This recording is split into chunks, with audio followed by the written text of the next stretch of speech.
Fetzer, or Jim Fetzer. He's a scientist and a person who's very concerned with 9/11 truth issues, for sure. He's very interested in that. He's here in town on the 7th of September 2007 to be with others who are going to be investigating some of the realities and the truths behind that issue.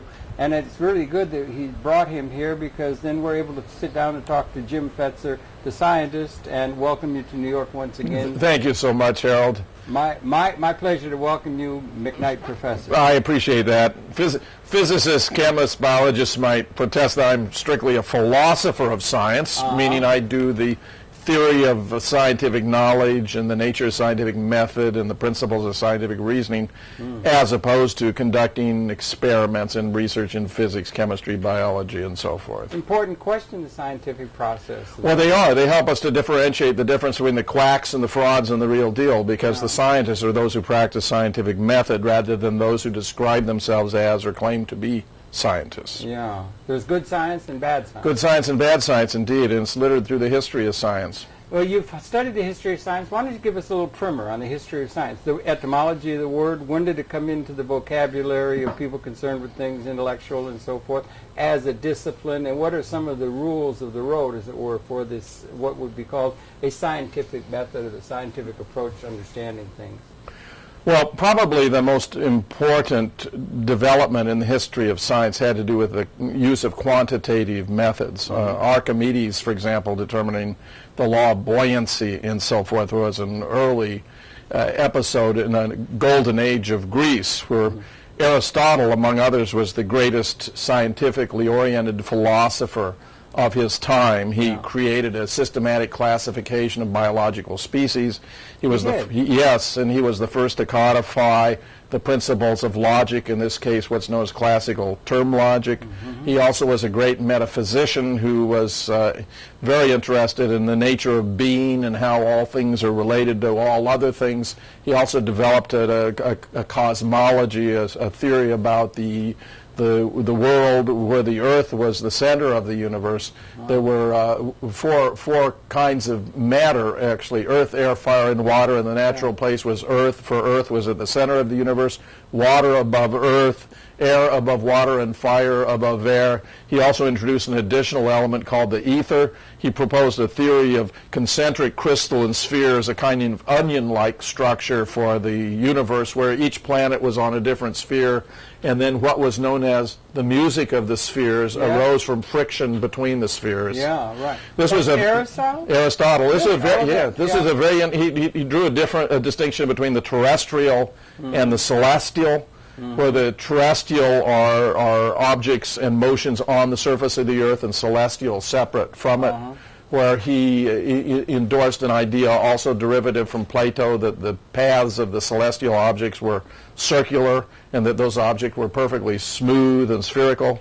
So that when elliptical. Well, rather than true in terms of the paths, the orbits, and so forth, such that it would take all the way to Kepler. By the way, before the illusion that the orbits of the planets were perfectly circular was shattered forever on the basis of Tycho Brahe's data. But Galileo is probably then the great figure post-Aristotle, because when Galileo turned his telescope to the moon, for example, and discovered a structure that was all pockmarked and irregular, it was a stunning empirical disconfirmation of the Aristotelian dictum of the celestial bodies being perfectly smooth and spherical, which led the bishops of Padua in defense of Catholic religion, which then had a theology that was a blend of Christianity with Aristotelian cosmology, to insist that, well, either he wasn't actually looking at the moon, or there was something about the telescope that distorts what you see when you look through the moon,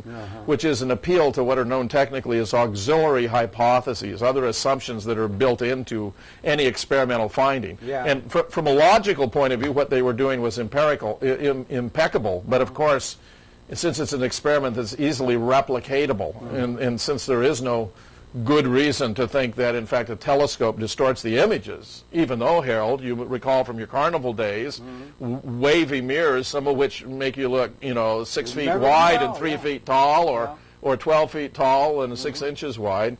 There are reasons why one could speculate that looking through a telescope might create a problem. Yeah. It's a Galileo also observed the moons of Jupiter, of course, which provided a miniature model of our own solar system. Yeah. And I was very much disposed to presume that indeed the Earth revolves around the sun, and that it moves itself, rotates on its own axis. It really did mess up people's sense of consciousness and identity, Galileo. I think the Catholic Church only let Galileo off the hook about 10 years ago for having come to the heliocentric. Yes, they actually imprisoned him. They confined him. They did not take his life, of course, but they did imprison him and confine him. In the history of science, it's interesting that the Catholic Church has often been a force for good as well as a resistance. For example, in relation to evolution, the Church has viewed the matter as God having been the creator, but where he could pick his mechanism for creating forms of life, and that if God chose to create forms of life by way of evolution, then that was simply how God did it. And has also endorsed... Is that a deist take on things? Well, a deist take, Harold, is that God creates the world and lets it run on its own without any interference thereafter. I see, okay. Strictly, Christianity has a God who intervenes in the human history periodically and for whatever reason. I mean, the giving of Jesus Christ to a crucifixion and all that was a form of intervention in human history that of course, the Church endorses and supports. And as you read the Old and the New Testament, you get all kinds of intervention by, in the case of the Old Testament, a very retaliatory, punitive God who says, vengeance is mine. Pretty grim. Pretty grim, as opposed to what you find in the New Testament, at least in the message most theologians take to be distinctive of Jesus Christ, namely a God of love, compassion, forgiveness, mercy, turning the other cheek. Yeah. But that heliocentric thing was a real upset to the consciousness of people in the means by which they got identity. It was a paradigm. Yes. Very important. Ptolemy also. Yeah. Well, interestingly, the Ptolemaic tradition and the Aristotelian were developing concurrently on basically separate tracks. The Ptolemaic was trying to find principles of prediction using circular forms of motion, and eventually it became incredibly complicated with epicycles, deference, and all these other contrivances that were supposed to show how, for example, a kind of retrograde motion when the Earth overtakes a planet, that it makes them appear to be going backward, could be accounted for on the basis of epicycles and deference. And they tried to rationalize. Well, what happens? They wanted to rationalize the geocentric view. What's fascinating with Copernicus is that Copernicus suggested you get a simpler overall model if you assume that the sun rather than the Earth is the center, but the simplicity derived from doing away with some of these devices that were otherwise required. Yeah. And here there was a great controversy over whether Copernicus intended this to be taken as the way things are or merely as an instrument for calculation. I mean, it's interesting, even today in books on navigation, you'll find the following description, that the Earth is a sphere in the center of an enormous external sphere, and that external sphere is the location of the stars, and then for the purpose of this navigational guide, we're going to assume that the one is fixed and unchanging in relation to the other, and thereby enable ourselves to navigate. So the history of science, back again to the etymology, when did the term science come into the vocabulary of humanity and so forth? And when would it be traced back to the Greek or to the pre or that? Library of Alexandria? When was and what are the precepts that make thinking scientific and the scientific process and method separate from all other human thinking? I can do more for you in terms of the epistemology than in terms of the entomology, because the principles that define scientific reasoning are extremely fascinating, and that's an area where I've spent a great deal of... That's where you did your work? Yes, that's right. Numerous, I've written a great deal about the nature of scientific reasoning. And it's an extremely important principle now as we come into where paradigms seem to be coming newly over the transom almost every week now. Yes. So how we judge and separate the wheat from the chaff, yes. as it were. Yes. The scientific method is very, very important. Yes. And information overload. That's right. Well, let me mention, say, three models and just some of their features. One is the inductivist model. It suggests science begins with observation. Observation, classify your observation, generalization, leading to prediction. Now, the problem is if we begin with observation but we don't specify in relation to which hypotheses we need to make observations, we can just willy-nilly make an assortment of any number of observations that have no scientific significance at all. Yeah. Right, there's the story of the eccentric millionaire who spent his life writing down every observation, every sound he heard, every butterfly, every fly that would buzz by. And whose estate was acutely disappointed when, upon his death, they sought to bequeath his priceless accumulation of observations to the Smithsonian, which politely declined. Politely declined. So observation seems to be the wrong starting point. Not only that, but observation doesn't ascend you to the level of laws. If we study, generalized principles that have explanatory significance. And how much certainty in an uncertain world and that sort of thing does it have to have in order to be recognized as a generalized principle in the scientific process? Well, to speak most broadly, you want to have generalized principles that have withstood our best efforts to refute them. And the further that we have gone in attempting to refute them over a broader range of conditions, the greater confidence we can have that they may be true, but never with a guarantee. Indeed, the second model of science I would emphasize is known as deductivism, and suggests we begin with conjectures, then conduct derivations from of consequences that must be true if the hypothesis is true, conduct experiments, and that then are able to falsify or eliminate the hypotheses that turn out to be false.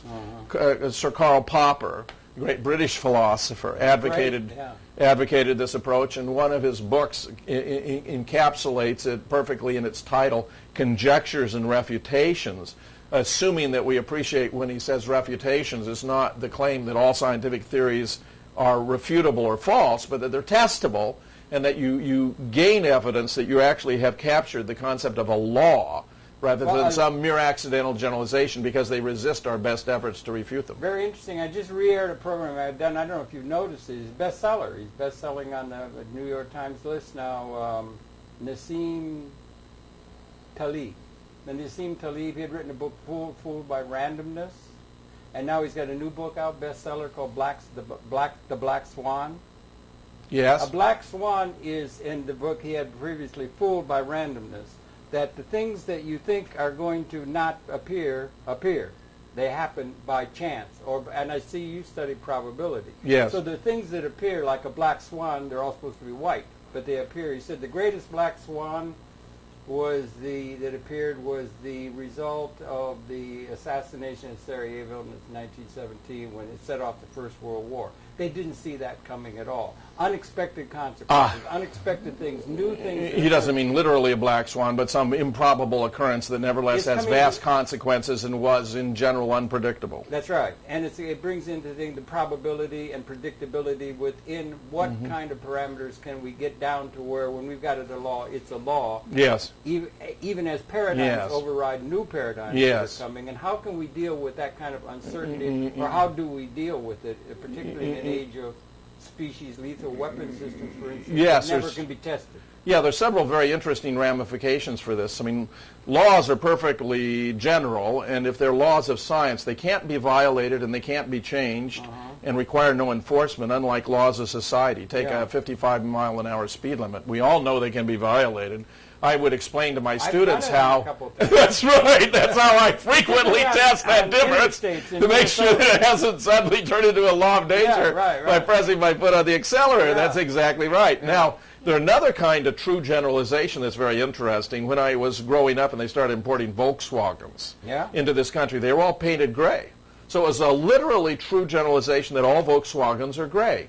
But it wasn't a law of nature, because there were methods or procedures you could employ to change the color of Volkswagens even if you never did it, such as repainting them. So it can be true that all Volkswagens are gray, and yet that's very different from saying that, you know, all copper is a good conductor, or that all gold has atomic melts at, say, 1,279 degrees Celsius. Well, that would be a principle that you could identify, or steel. Maybe if we want to get over to the towers and so on, we get at what level does it, what temperature and that kind of thing. Yes. These are principles. Yes. The point being, is thing to be about safety is the rules by which we set up principles for testing scientific. Yes. What it is we're proposing, particularly our Yes. leaders and so Yes, forth. yes, yes. It would seem Well, that first model I began describing with observation, classification, generalization, prediction could work on the Volkswagen, because you could look at a whole lot of Volkswagens and see they're all gray, and you could even have 100% of gray Volkswagens, but it doesn't enable you to tell the difference between all Volkswagens being gray and say that copper is a good conductor.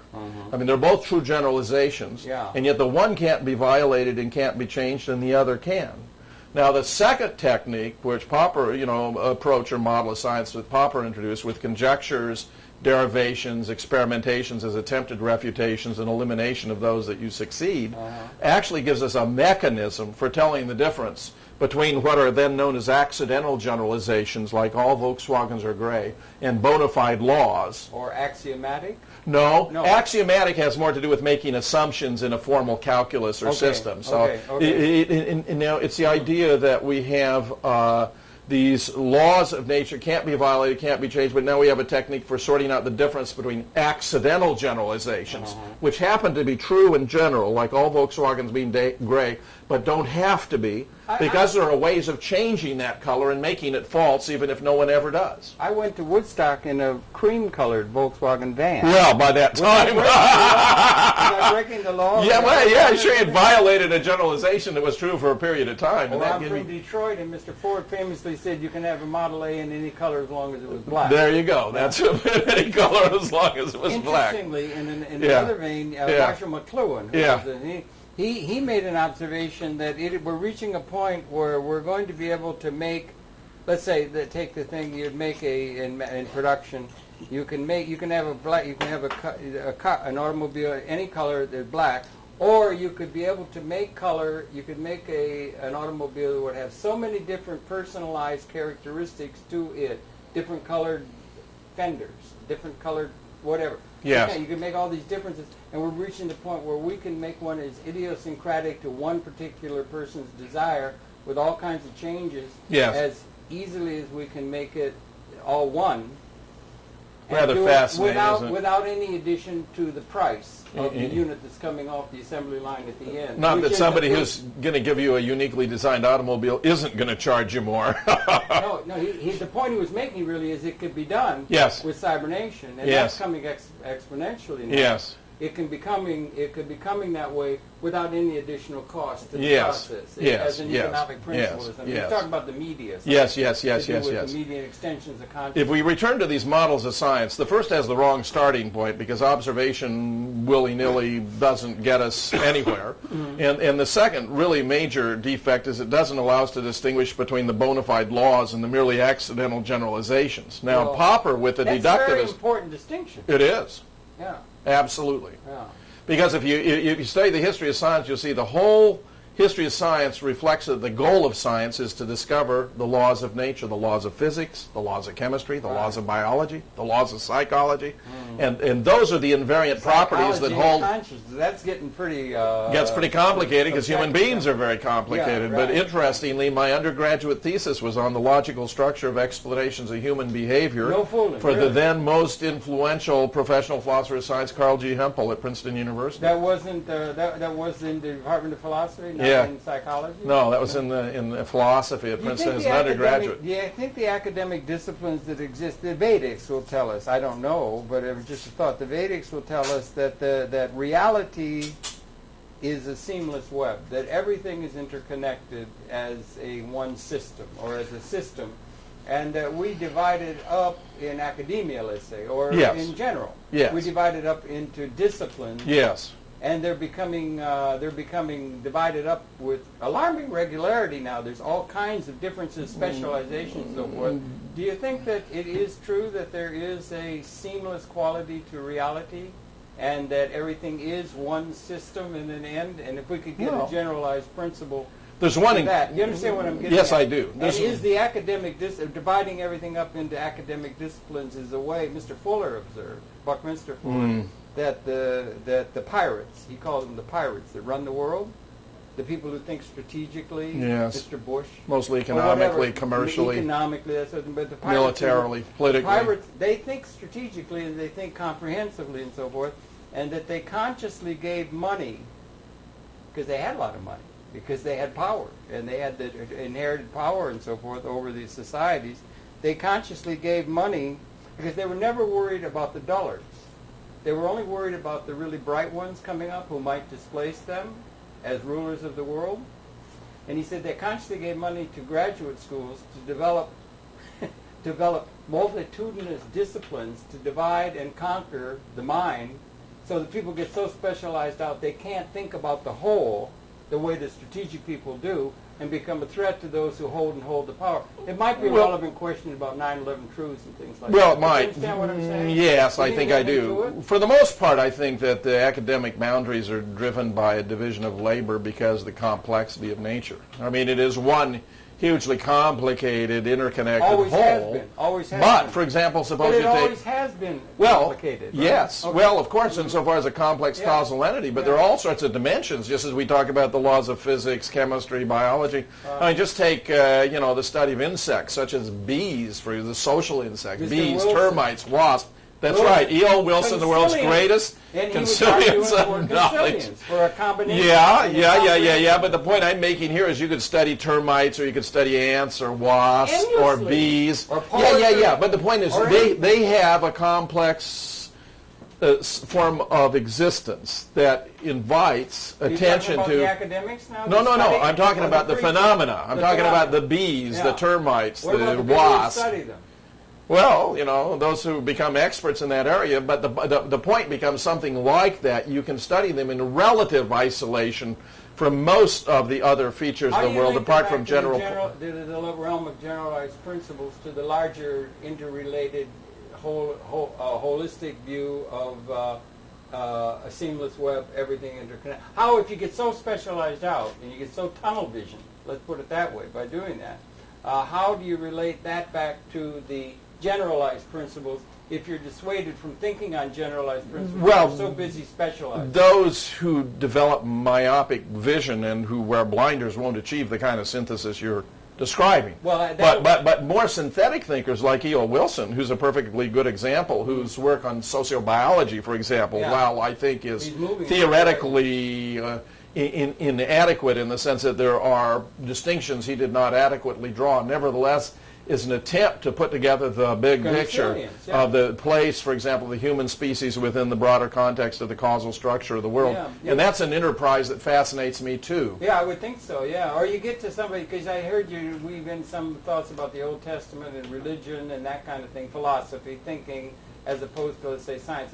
C.P. Snow Yes, wrote the book. Two Cultures. The two cultures, Sciences and the and arts, humanities. and humanities, that kind of thing, and that there's a division there, that kind of thing. So that, but there is a relationship to that. You even wove it in terms of thinking economically or let's say realistically, realpolitik, that sort of thing,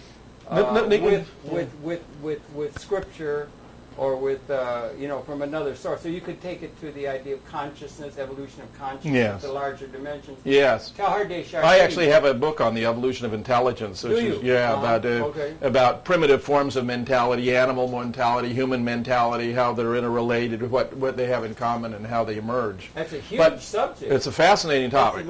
the most interesting thing I can imagine. The evolution of consciousness. The evolution of intelligence is the topic, but there's got a great deal to do with mind and consciousness and important distinctions here. Yeah. If we talk about the difference between, say, the natural sciences, take chemistry, physics, biology as example, the social sciences, anthropology, sociology, psychology, then when you turn to the social sciences, you're talking about laws of individual behavior, psychology, laws of group behavior, sociology, laws that bind cultures together, such as Bronislaw Malinowski studied in his scientific theory of culture, where he understood that humans have certain needs and that a viable culture will be one that satisfies those needs for food, for security, for shelter, for interaction, for communication, for transportation. So you can't have a society that doesn't fit those desiderata. These are necessities, and otherwise it's going to become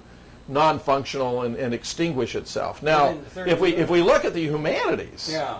this is rather interesting because if we look at literature, even religions, for example, languages, we find a tremendous amount of diversity.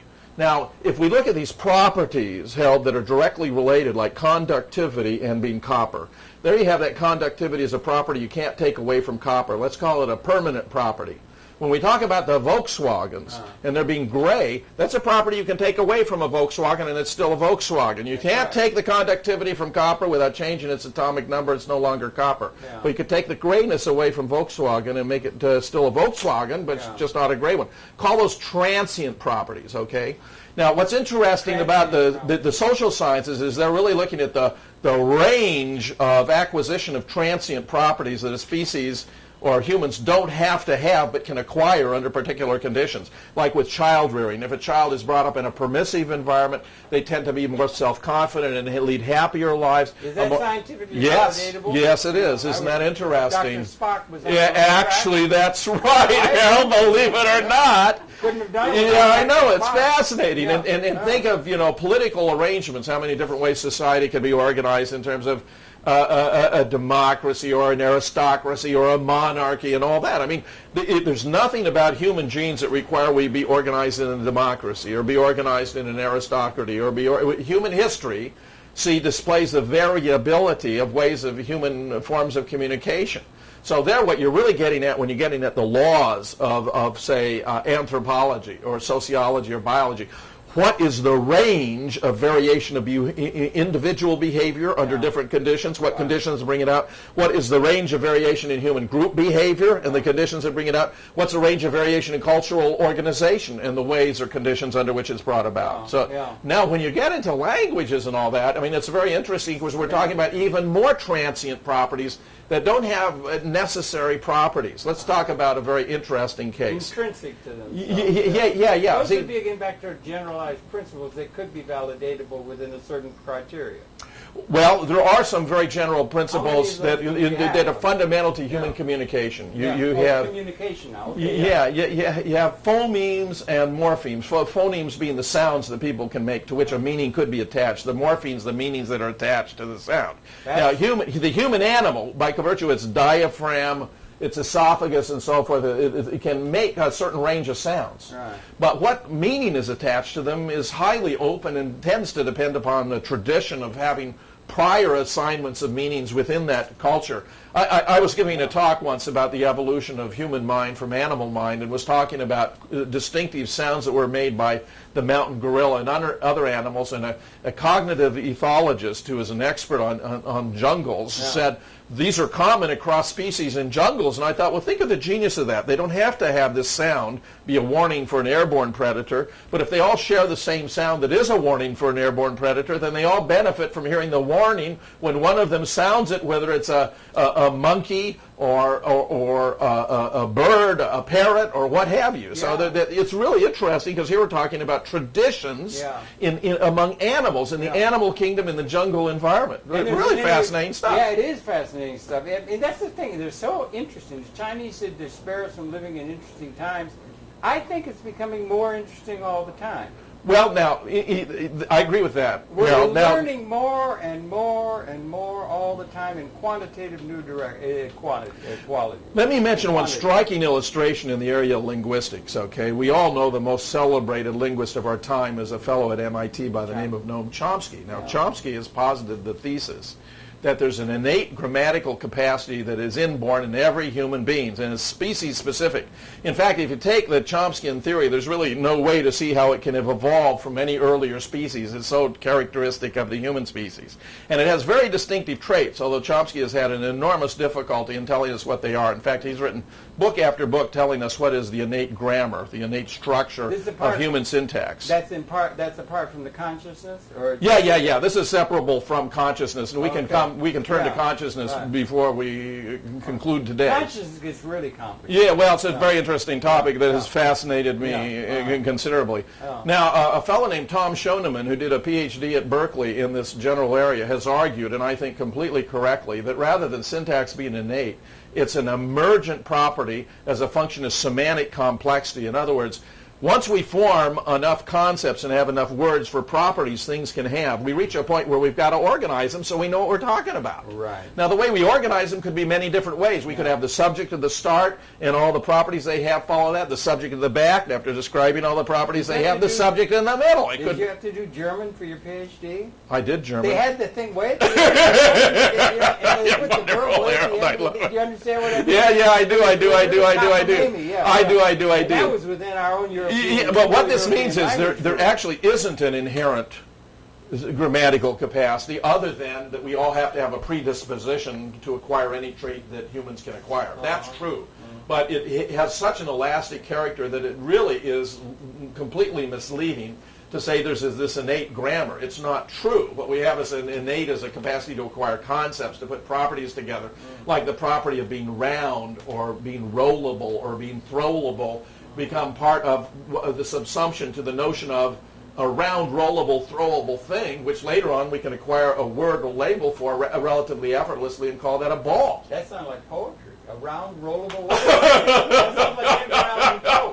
Once upon a midnight dreary. Yes, all I want that's is work and worry. That's right. Yeah. Now this conceptual capacity appears to be something that different species possess, at least to the extent to which they're not purely instinctual, meaning that their only concepts are ones that they're born with. So that means that higher species, as we go up the evolutionary ladder, higher species has to be judged I was thinking this in the shower the other day. Higher species has to be judged by the criteria by which you define the term higher. Yes. I tend to think of Homo sapien because I happen to be interested in things like understanding and consciousness and taking the measure of things and everything, as being at, in a certain sense, a higher level than, let's say, the other creature. Yes. It's by the criteria. Yes. Well, that's exactly the approach I take in the evolution of intelligence, Harold. You would, I think, really like this book because I'm building it. If it's yours, I know it's. I'm building it based on the work of the great American philosopher Charles S. Peirce, who introduced the concept of a sign as a something that stands for something else in some respect or other for somebody. It's a very general notion, far more general than the notion of a word or a sentence, which turns out to be one special kind of sign. So some signs are things that look like what they stand for. Photographs, pictures, diagrams, especially realistically construed. Others are signs because they are causes or effects of what they stand for. So that smoke and fire are interrelated. They stand for one another. Ashes stand for fire. Red bumps at an elevated temperature. Sometimes you have to be an expert to read the signs. Think of tree rings, you know. They'll tell you how old they are if you know how to read them. So sometimes we have, and then we have those who claim to be able to read signs where we may have doubts, like tea leaf reading, right? That's somebody who claims to have the ability to read tea leaves and tell you what they mean, but there may be nothing inherent meaningful about tea leaves anyway. So here you're getting, are there underlying lawful relationships in the case of the second category of signs, of things that stand for other things because they're connected to them causally, typically. Then the third category of signs are the symbols. Those are things that stand for what they stand for, not because they look like, smell like, taste like. Those are the icons. Not because they're causes or effects of those things. Those are the indices. But because they're merely habitually associated with those things they stand for. Take words like horse or chair. The word horse doesn't look like a horse. You can't write it. It doesn't leave remnant of recent passing of horse when you use the word, right? Or the word chair doesn't look like a chair. You can't sit on it and so forth. But once you attain the capacity for the use of symbols, then you open up a whole imaginative universe where you can populate it with all kinds of things where you merely populate with things that you can talk about even if they don't exist. Don't you move that way in a mediated context? The Chinese, I think, have ideograms. They're ideograms. They're like whole gestalts that come across in an ideogram like that. But if you think in terms of mediated extension of communication, when you get to the point where you have multimedia extension rather than just, say, alphanumeric or Phoenician alphabet or phonetic alphabet extension of linear thinking and so forth. Marshall McLuhan said that was the basic metaphor for organizing Western civilization. Let me put it this way, Harold. Gorillas have sounds they make to warn other gorillas that there's a threat in the environment. They have sounds they make that instruct their young to be quiet, because there may be, for other reasons, to hurry up, to slow down. They have and they're very limited. I'm talking only about a dozen sounds that the gorillas make that are characteristic. Diane Fossey, in her book Gorillas in the Mist, has an appendix on the sounds that gorillas make, and it is so brilliant. Yeah. There are about a dozen, and it was so brilliant that I adapted it. So a chapter in my book is devoted to the how we understand gorilla communication in the context of a theory of mind based on the theory of science. Distinctive sounds in distinctive contexts that have specific meaning and bring about behavioral reactions and responses in members of the, in this case, gorilla sign-using community. Really quite fascinating stuff. Now what Schoenemann was arguing in relation to Chomsky, see, is that really syntax comes late. It doesn't come in the beginning. A great German-American philosopher by the name of Rudolf Carnap did a study on the nature of logic and mathematics, in which he elaborated how when we study linguistic phenomena, we look at interactions in conversational contexts, and we have to abstract from those interactions to hypotheses about the meaning of the words and sentences we're using. And that leads us to a theory of semantics, and then ultimately a higher level model about how those words are strung together to create sentences, a theory of syntax. So you actually have the pragmatic phenomena of the actual language users interacting together, where language is clearly best understood as a disposition, a tendency to use words, sentences, language in different ways in different contexts for specific purposes. Then you develop this abstract model that's akin to the dictionary, the meaning of those words, based on supposition and study of the way the words are used in these contexts, where you have to simplify the model, abstract from the phenomenon, because you have slang, you have misuse of language, mispronunciation, and all that. And then ultimately a highest level model, which is syntax. But notice the syntax is the last level of study and represents a higher degree of abstraction even than the semantics. Now, this seems to me to be perfectly correct and suggests that different languages can have completely different syntactical structures. There's no reason to presume there's an underlying commonality. There's certainly no reason to presume that there's a species-specific, genetically based syntactical capacity of the kind that Chomsky posited. And indeed, there's an alternative model that's much simpler. The model says we're born with a capacity to acquire concepts. And when we acquire enough concepts about properties things have, then we have to figure out how to string them together to keep our thought processes and communicative capacity coherent. And that is when syntax emerges. Now, when you did a lot of scientific explanation there of a thing having Mr. Chomsky's view of semantics, that sort of thing, and so on. And then there can be posited another context, and they're used of the word, who was it, Kuhn, who brought into the language paradigm? Yes. You take a series of interconnected parts, systems, subsystems thinking, and so on, and you have a whole series of interconnected things. It becomes a paradigm. Yes. It's larger than just a system in a sense. Well, and then it can be superimposed, it can be superseded or it's subsumed within a larger. We thought we were geocentric before Copernicus. And, and then that's subsumed within a larger context. And when we go through that, we come to a paradigm. Yes. And the question is, at what level can we measure those paradigms through singularities that have existed in the evolution of consciousness? Well, Kuhn had two most important books. One was because we've got to get some, Jim. We've got to get some down to 9/11 truth and so forth, and some of the political realities of paradigm shift and paradigms being purported. Kuhn, right.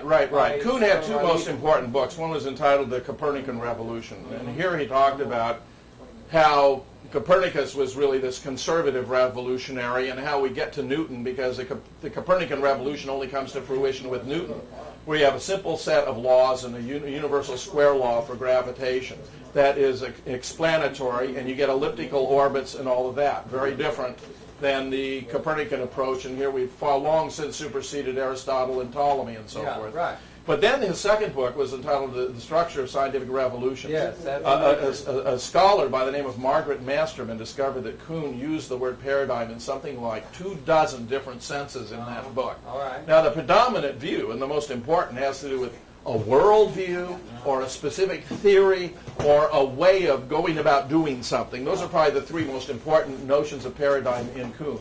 And you're right insofar as Kuhn talked about the conditions for a revolution or transformation in paradigms. And when we get to 9/11, what we're dealing with is a psychological predisposition to assume that the government is benevolent and supportive of the population, whereas in fact the evidence in this case suggests that it may in fact have deliberately abused its power to bring about the mass murder of 3,000 of our fellow civilians. Now, fellow citizens. Now that is very stunning, and in order, it does involve a kind of paradigm shift to realize.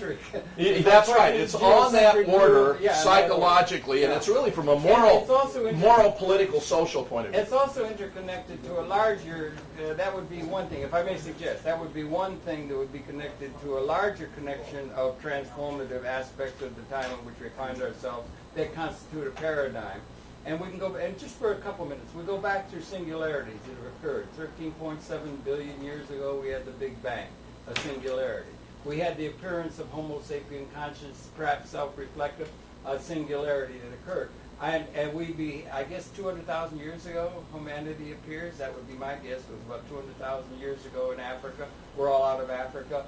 Homo sapien appears off the hominoid line and so forth, a singularity that occurred. Are we at a moment of, in a qualitative sense, we're at a moment of singularity now, as we get to the point, apart from, let's say, 9/11 manipulation of conscience by our leaders and so forth, a point where, when we get to the point where we have extensions of our technological of consciousness through technological instruments, that they tell us, Kaku and others will tell us, that if they were to be unleashed, would mean now the end of our species, if the weapons that exist in reality were to be unleashed.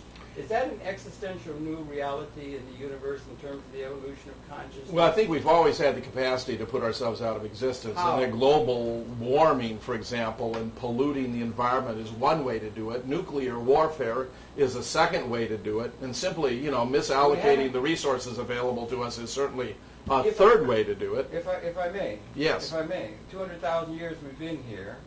And we had an instance of a black swan in the Second World War. We were bombing Leipzig, Hamburg. We were trying as hard as we could with all of the munitions capability that we had to literally wipe out our fellow human beings.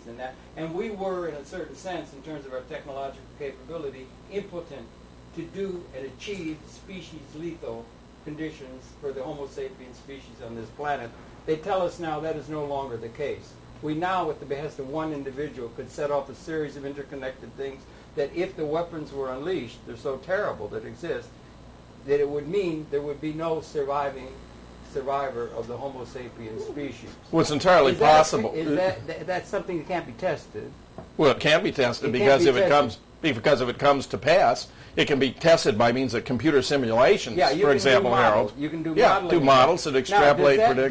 Does that consist, collectively, that capability, does that constitute a existential new situation in terms of the evolution of consciousness that both you and I hold sacred in this? No, I think what it really is talking about, a degree of difference. You have bigger, better, more wicked weapons. Not nuclear warfare. Not existentially different, not qualitatively different than the historical context. What is this a time like a singularity occurs, punctuated equilibrium, new species appears. There's a situation where the water breaks, you got a 9-month gestation, and something new emerges. Well, there's is there something new emerging in terms of a consciousness in this part of the universe, or something which might be the adverse side of the destructive scenario, which apparently is part of the given that we have to accept in a certain sense from modeling, that has newly come upon us? Two or three comments in response. There's quite a difference between genetic evolution and cultural evolution. Their causal mechanisms are very different. Genetic evolution concerns permanent properties that are rooted in the genes, where reproduction requires for the human species 9 months on the average of gestation. Your genetic transmission only occurs once at conception, and where the properties that you have then at conception endure throughout the rest of your existence and can only be altered then through another instance of conception through reproduction and so forth. In the case of cultural evolution, you can have changes in memes, if we want to adopt Richard Dawkins's notion. You change it in fads and fashion, music, clothing, dress, constantly throughout the lifetime. They can be transmitted worldwide at the speed of light by radio and television and other mechanisms. And there's tremendous plasticity to them. They are transient properties rather than permanent properties. And the mechanisms here include different psychological modes of operation, like classical conditioning, operant conditioning, imitative behavior, teaching and learning. These are all some of the mechanisms of of cultural evolution. Now, when we start talking about consciousness, from the point of view of the theory of mind, as a sign-using system that I have developed on the basis of Charles S. Peirce's work. What it is to be conscious is always to be conscious with respect to signs of a certain kind. So consciousness involves the ability to use signs of that kind and not to be inhibited from the exercise of that ability. Which means that if you're conscious with respect to signs of a certain kind and not inhibited from the exercise of that ability, if a sign of that kind occurs in suitable causal proximity, then cognition will occur as an effect. Cognition being a causal interaction between the presence of a sign in a suitable causal proximity with an entity that is conscious with respect to signs of that kind, given all their background, beliefs, knowledge, and understanding, so that there's a context. Yeah. Which is everything you bring to a situation. Suppose you're driving down the street, Harold, and you see a red light at an intersection. Well, if you know what that sign stands for, you see, that's going to initiate a causal complex reaction depending on your other motives, beliefs, and so forth. If you're a little old lady who wants to obey the law, you're going to apply the brakes and come to a complete halt. I would. If you're a young man not a young and guy. your wife is in the back and her water's just broke, you might just sort of nudge through the intersection and hope you'd get her to the hospital. And if you just committed a bank robbery and the police are in hot pursuit, you may just run the intersection and hope you don't have an accident, because you're not going to slow down and let the cops nab you. Yeah.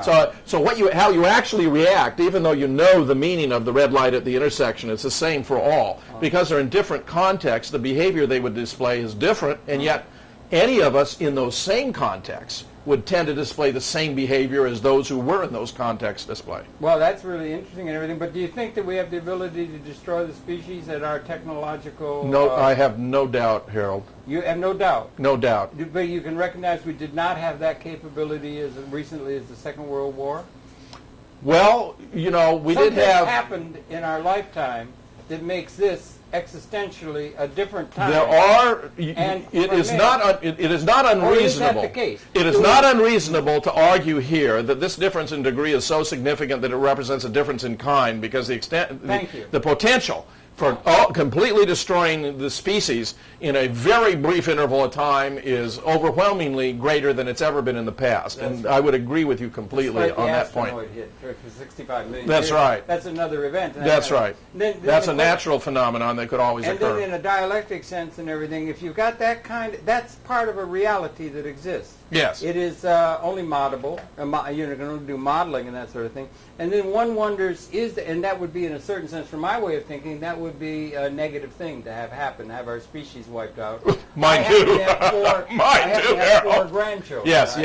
They're very fine and everything. That's right. But then the question becomes, but that's invisible. That capability or that understanding or that thing, it only can be modeled. It can't be, it's not real. Well, if we 50 years ago, it wasn't real. It's changed. There's been a change at that level.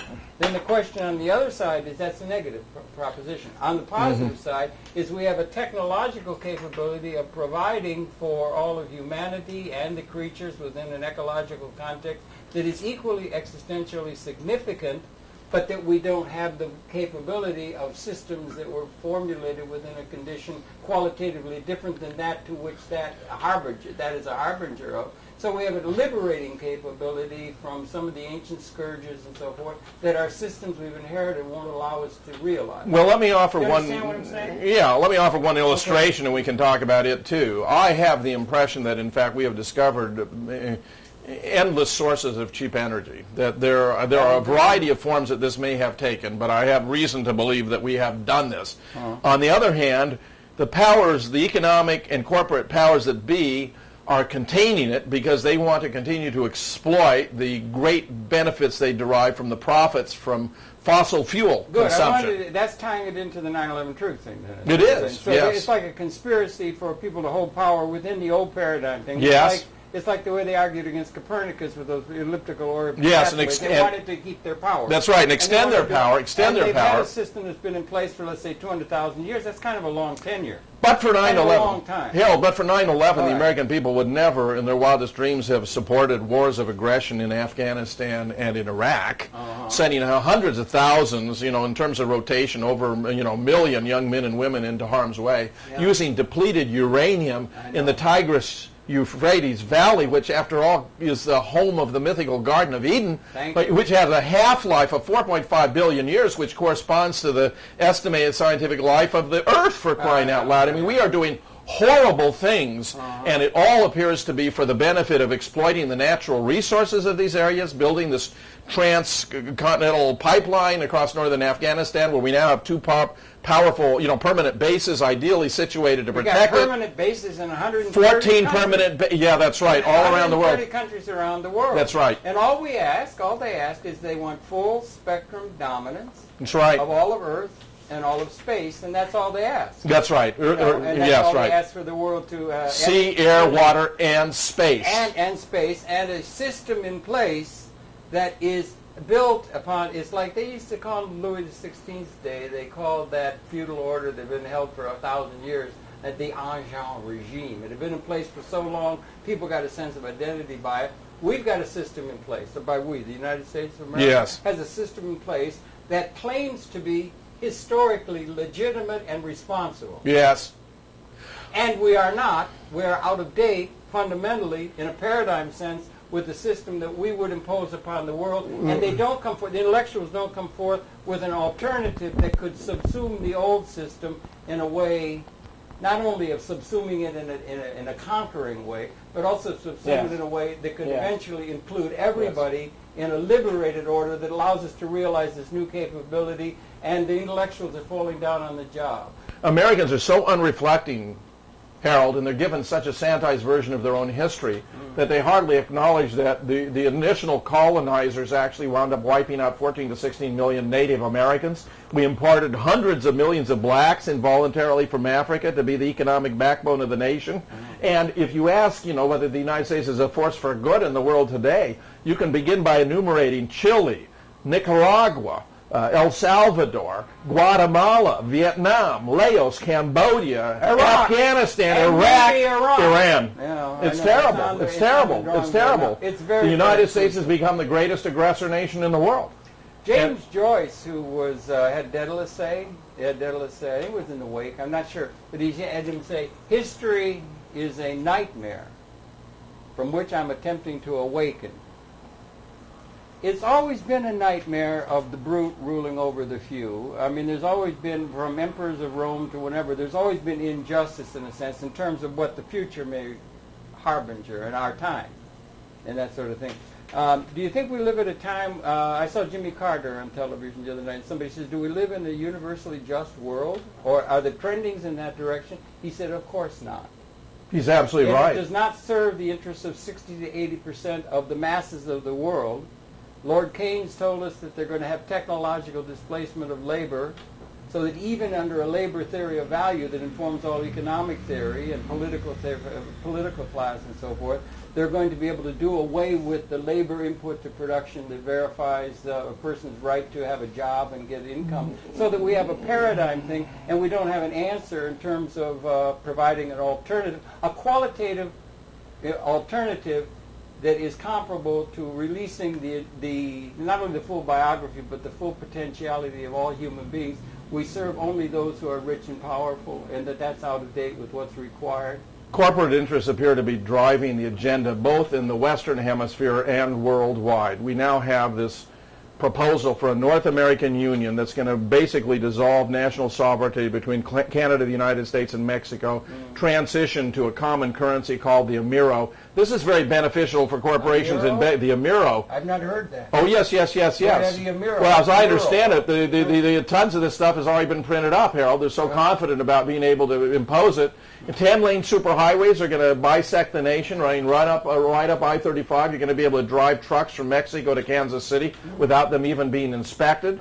And we're going to be divided up into areas of commerce. And we'll begin with the North American Union, and then we'll merge with the South America into this greater commercial zone where corporations and ultimately the World Trade Organization will determine what is the difference between the legal and the illegal and right and wrong in transactions all over the world. We should provide, we only got a couple minutes left, and the thing is we should provide a little scientific method and so forth to this assessment of the human prospect within the larger evolution of consciousness.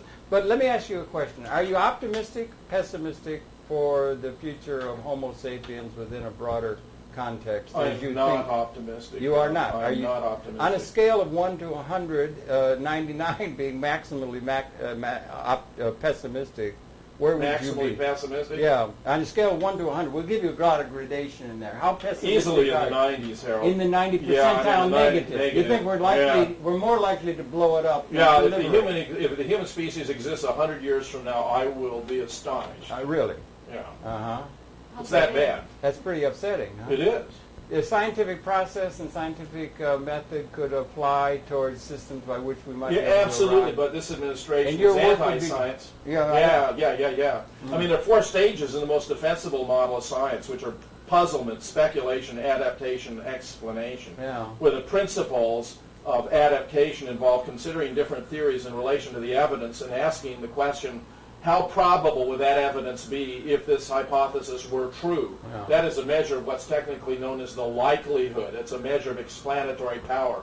The principles of science properly understood involve preferring the theory with the highest likelihood, and then, when there's sufficient evidence available and it has settled down, it all more or less points in the same direction, you're entitled to accept the hypothesis with the highest likelihood. I would the highest likelihood, and it doesn't come in anything. You left out spin and so forth by the people who will control the media, that kind of thing. But you left out of that the idea that you have alternate hypotheses. One of which is the destruction of the species.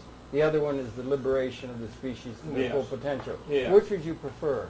Well, which I would prefer, it's obvious. Which do you think? Liberation, emancipation, fulfillment of human potentiality. We may be at the moment of liberating the human species in a way that has never been possible out of history. We may have transcended material scarcity as an ontologic reality, all of which goes unnoticed and so forth. Except that at the moment we speak here today, Harold, I'm confident this administration is planning a massive nuclear military strike on Iran, probably to be accompanied by the suspension of the Constitution and the imposition of military law here in the United States. It is the moment of greatest danger to this nation in my lifetime, indeed in the history of the nation. Couldn't agree with you more. And we ought to bring some of these scientific principles you developed so well and so principally and in such a major way in order to try to bring some sort of an alternative assumption to that within the media, and we're trying to do that here in public access. Unfortunately, that would require having an administration that was motivated by honesty, by truth, by the well-being of the population, rather than self-serving. This is a group of limited utilitarians who will do anything to benefit themselves regardless of the consequences for others. That includes you and me and every Iraqi and every Afghan and every Iranian. They don't care as long as it benefits them and their friends, enhances their profit margin, gives them more power and more control over the world. That is their aspiration. I presume you would not have wanted to vote for Mr. Bush. I would not have and did not, but most Americans didn't either. I know, yeah, that's another... Actually, he lost both of those elections. 3, 4, 5 on elections. A consortium of newspapers actually reviewed Florida and discovered that by any reasonable measure that Gore should have won, but after 9/11 they declined to publish their results. We only just got started. We're running out of time already like that. But listen, Jim, so good to see you. Thanks so much. Welcome to New York. I always enjoy it. New York is a far better place now that you are here. I could do it with Ronald Coleman. A far, far better place now that Jim is here. And your lovely wife, Jan. Thanks so much. Very much. It's your pleasure to have his perception. We just got started. And your pleasure to have that perception. We'll be coming back in tomorrow. Once again, Jim, thanks a whole lot for coming in. And welcome to New York City. And I'm really pleased that you're here. My privilege, sir. And for all of the work. And we're letting them know the book, right? You got this. If we can get it up, I don't know if we can get it in. What's it called? The 9/11 Conspiracy, subtitled The Scamming of America. See, we got to talk about these other things, but those principles of scientific thinking are really important. Those principles are really important. I couldn't agree more. Yeah. And you've done that and studied so well on that front. The scamming of America, yeah. The scamming. We didn't get scammed. And all those nice things we were rattling off about integrity and so forth. We're still streaming, but the show is over. Okay, if you've got another tape, we'll put Webster in once we find out where he is. Victor. He's sitting in the hall. I got to say, Harold, I really enjoy doing these with you. Do you really? Yeah, I go off. They actually have more intellectual content than any other interviews I do. No, I want to compliment you. Well, I appreciate that. No, it's that. absolutely true. Well, I want you to know. Well, I appreciate that, but... They're wonderful. I really like the way you handle yourself. No, I like the way you handle yourself. How long are you in town for? We'll go back Monday morning. Monday morning. Back to you're not in, you're in Madison now, yeah? That's a nice town. Yeah, after 35 years of college teaching, Sarah, our daughter, called and said, was I thinking of retiring?